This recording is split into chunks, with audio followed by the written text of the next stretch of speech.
GFIEMS TV.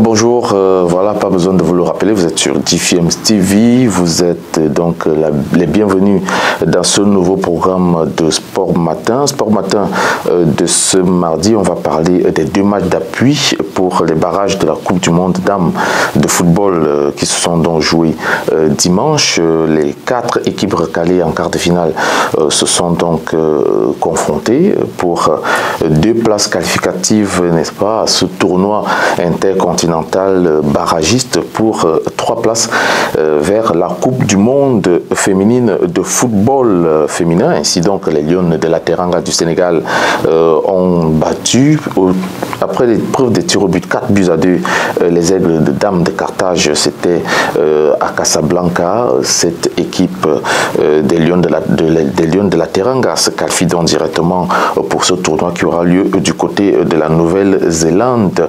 Les 2 équipes se sont neutralisées dans les 90 minutes, 0 but partout. Un match qui a gardé, n'est-ce pas, tout son suspense du côté donc du stade Mohamed V de Casablanca. Dans la foulée, on va parler de la 2e rencontre qui était du côté de Rabat. Les Lions indomptables du Cameroun se sont imposés 1-0 sur le Botswana grâce à un super but, un chef-d'œuvre de Chut Njoya Adjara qui a donc, n'est-ce pas, battu les espoirs botswanais.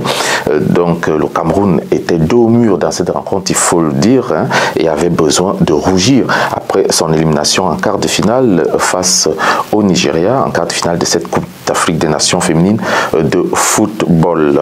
Le Sénégal et le Cameroun représenteront donc l'Afrique au tournoi intercontinental en février prochain du côté de la Nouvelle-Zélande, et il y aura donc 10 autres nations 10 nations qui seront donc là pour discuter 3 places qualificatives pour compléter le tableau des équipes qui prendront part à la Coupe du Monde féminine de football.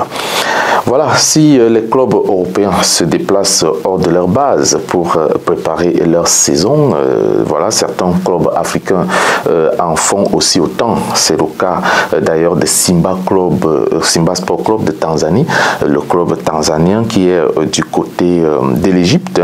Ils sont du côté de l'Égypte au Caire pour leur stage de pré-saison. Le club vice-champion de Tanzanie a même livré un match amical contre Ismaili qui s'est donc soldé sur le score de 1 but partout.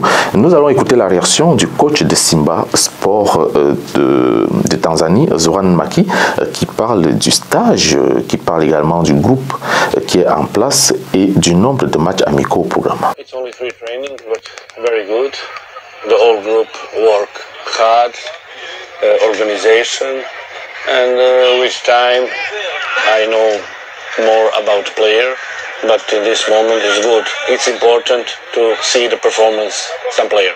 So some players preparation don't stop, do something. It's not that level very down, it's a normal, and with time we come for the level what we watch. We have the 4 or 5 games. It's important because the group is now completed. Maybe after tomorrow we have more 5 players and also 5 players with the selection. But it's important we work strong, be preparation for the first game of the season. Voilà donc le coach Zoran Maki qui parlait, n'est-ce pas, disait d'ailleurs que tout se passe bien au niveau de l'entraînement, que tout le monde travaille dur au niveau de l'organisation, tout est parfait. Il connaît d'ailleurs aujourd'hui certains joueurs et au fur et à mesure il prend connaissance de son effectif et c'est important de voir des performances de certains joueurs. La préparation se fait donc non-stop et puis il y a quelques manquements, c'est normal puisque les joueurs reviennent des vacances et puis cette équipe jouera donc 4 voire 5 matchs amicaux dans leur périple du côté de l'Égypte. C'est important pour le groupe qui, n'est-ce pas, sera au complet d'ici peu, avec, n'est-ce pas, une attention sur 5 joueurs qui doivent rejoindre l'effectif pour la suite de ce stage. stage en attendant le premier match de la saison. Voilà donc ce que disait en gros le coach Zoran Maki. Pour ceux qui ne comprennent pas l'anglais, j'ai tout fait de traduire.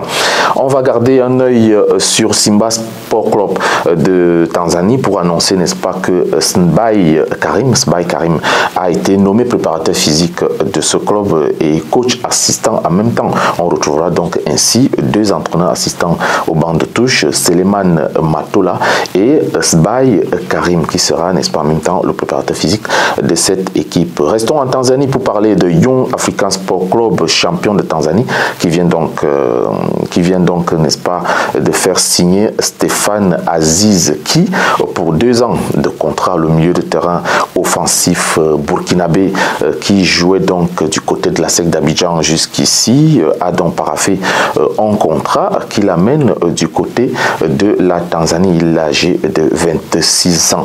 Et puis l'international zambien Kambole Lazarus quitte donc les Sud-Africains de Kaizer Chiefs. Il s'engage avec le club Young African Sport de Tanzanie.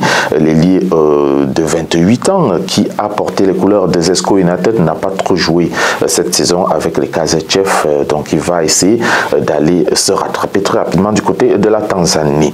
On parle également de l'international congolais Gimbenza, meilleur buteur de la Botola 1 du Maroc, vainqueur de la Ligue des Champions avec le Wydad de Casablanca et champion du Maroc avec ce club, va donc signer du côté de l'Arabie Saoudite dans le club de Al-Taï pour 2 ans. Gimbenza est un joueur de Royal Antwerp en Belgique. Il a été tout simplement prêté du côté du Wydad Athletic Club de Casablanca pour 1 an et devait retourner dans son club. Cette fois, il prend la direction de l'Arabie Saoudite pour un contrat de 2 ans. Et puis, on revient du côté de la Tunisie pour parler du club africain de Tunis qui est obligé de payer 158 000 € à Bassirou Compaoré. C'est ce qu'a décidé la Chambre de résolution des litiges de la FIFA pour éviter une interdiction de recrutement au club tunisien. L'international burkinabé Bassirou Compaoré avait donc rejoint le club africain, c'était le 15 septembre 2018, en provenance de CA Kenifra du Maroc. Il a porté plainte contre le club africain de Tunis pour des salaires impayés, de plusieurs mois de salaire impayés. L'Étoile du Sahel, quant à elle, décide de se séparer de deux joueurs ghanéens. Le premier se nomme Stanley Apau et a d'ailleurs touché ses émolutions avant de quitter le club. Et le second, par contre, Wayo Abraham, n'a rien reçu du tout comme sous et compte, n'est-ce pas, porter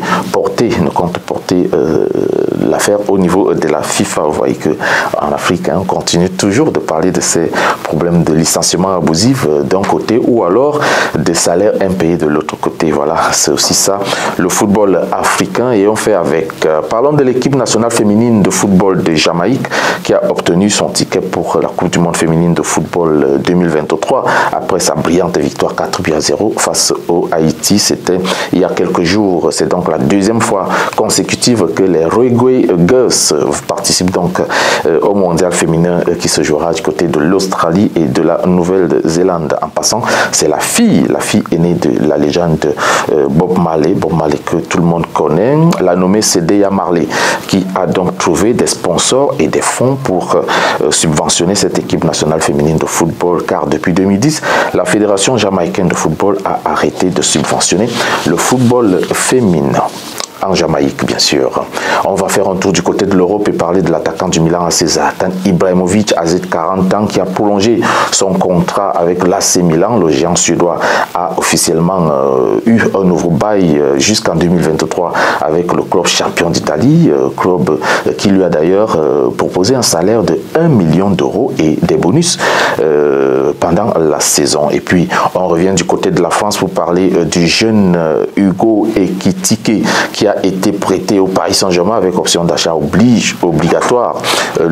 La jeune pépite de Reims, âgée de 20 ans, est la 2e recrue officielle du Paris Saint-Germain et compte apporter son génie au club champion de France. Et si on parlait, n'est-ce pas, de Riyad Mahrez, l'attaquant international algérien qui a quant à lui prolongé son contrat avec Manchester City jusqu'en 2025, le capitaine des Phénix d'Algérie continuera donc ainsi son aventure aventure avec les Citizens sous la houlette de Pep Guardiola, l'entraîneur de cette équipe. Et puis c'est Arte pour le défenseur international sénégalais Kalidou Koulibaly. Il dépose ses valises du côté de Chelsea.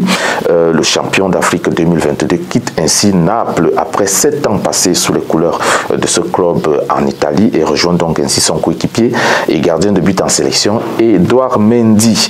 Revenons en Afrique pour parler, n'est-ce pas, comme promis, de cette affaire Alexandre Kopolani et le tout-puissant Mazembe. L'ex-préparateur physique du tout-puissant Mazembe a répondu aux accusations du club de Moïse Katumbi et a porté donc des démentis par le biais de son conseil. Dans une correspondance adressée à GFM TV, il dit avoir fourni au tout-puissant Mazembe la copie de son diplôme international de préparateur physique par le biais de monsieur Frédéric Kitenge, manager général de la fédération, manager général du tout-puissant Mazembe. Et puis il dit d'ailleurs n'avoir jamais prétendu être titulaire d'un diplôme de la Fédération française de football. Alexandre Kopolani, contexte d'ailleurs avec la dernière énergie, avoir été de près ou de loin à l'origine et associé à une tentative de corruption du gardien de but du puissant Mazembe, Siadi Badjo, afin d'aider le Renaissance sportif Berkane à gagner le match des demi-finales de la Coupe de la CAF. Il compte par ailleurs poursuivre le tout-puissant Mazembe afin d'être rempli de ses droits contractuels suite à son limogeage. Suite à son limogeage abusif. Voilà, j'y arrive, suite à son limogeage abusif. Merci d'avoir prêté une oreille attentive à notre programme. Sport Matin, c'est terminé. Prochain rendez-vous vendredi. N'oubliez pas, il y a Écho de la Cannes qui sera, n'est-ce pas, diffusé. D'ici là, nous attendons, n'est-ce pas, tout simplement les résultats des demi-finales de cette Coupe d'Afrique des Nations. Portez-vous bien et à très vite.